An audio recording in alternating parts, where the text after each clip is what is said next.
आपण सोशल मीडियाच्या बाबतीत पहिले या आधी देखील आवाहन केलेलं आहे.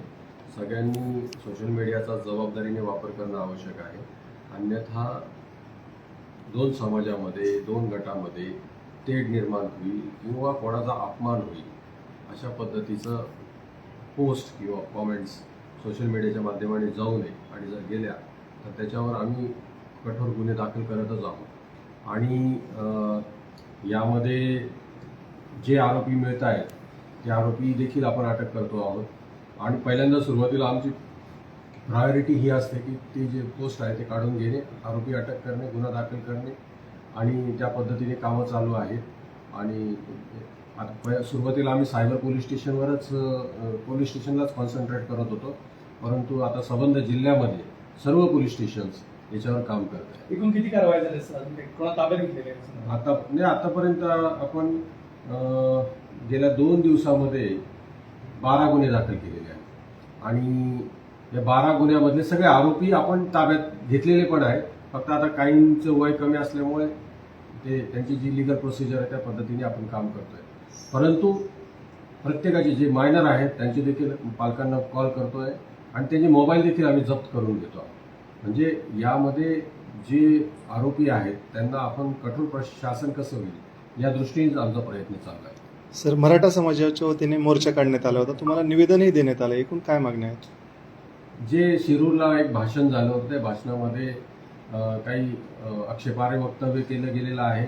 त्या संदर्भात गुन्हा दाखल करण्याची त्यांची मागणी होती. ऑलरेडी पोलिसांनी त्याच्यामध्ये गुन्हा दाखल केलेला आहे आणि पोलिसांनी स्वतःहूनच गुन्हा दाखल केलेला आहे. पण तरी देखील त्यांची मागणी असल्यामुळे आपण फिर्यादी म्हणून त्यांचं जे म्हणणं आहे त्या म्हणण्याप्रमाणे देखील गुन्हा दाखल करून घेत आहोत आणि त्याच्यावर जी आवश्यक ती कारवाई कायदेशीर पद्धतीने ती पूर्ण केली जाईल. या संदर्भात पुन्हा अटक करणार आहात का सर? ऑलरेडी काल गुन्हा दाखल केला होता, त्याच्यामध्ये प्रोसिजर झालेली होती, परंतु आता हे नवीन गुन्ह्यामध्ये देखील आम्ही ती प्रोसिजर पूर्ण करू. याला अनुसरून एक प्रश्न आहे. आज परळी बंदीची हाक देण्यात आलेली आहे, त्यातून एक जो काही आरोपी आहे त्याला अटक करा अशी प्रमुख मागणी केली जाते आहे. त्या संदर्भात नेमकी काय माहिती? जो आरोपी अटक करा म्हटलेला आहे त्याला देखील आपण ऑलरेडी अटक केलेली आहे, त्याच्यावर देखील प्रतिबंधक कारवाई केलेली आहे.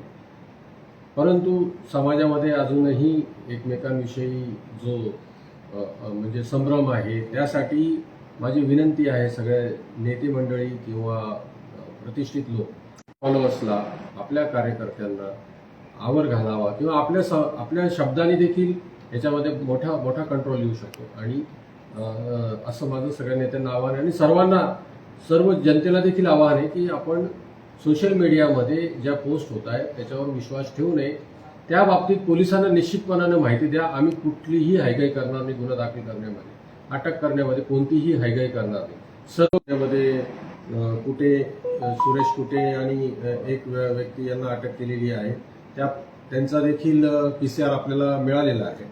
आणि जे डिपॉझिट्स आणि यांच्या बाबतीत त्यांचं काय म्हणणं आहे याच्या बाबतीत देखील तपास झाला.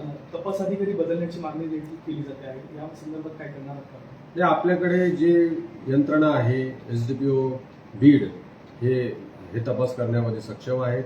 त्यांना आपण योग्य ते सहाय्य जे आहे, जे योग्य टीम्स म्हणून त्यांना आपण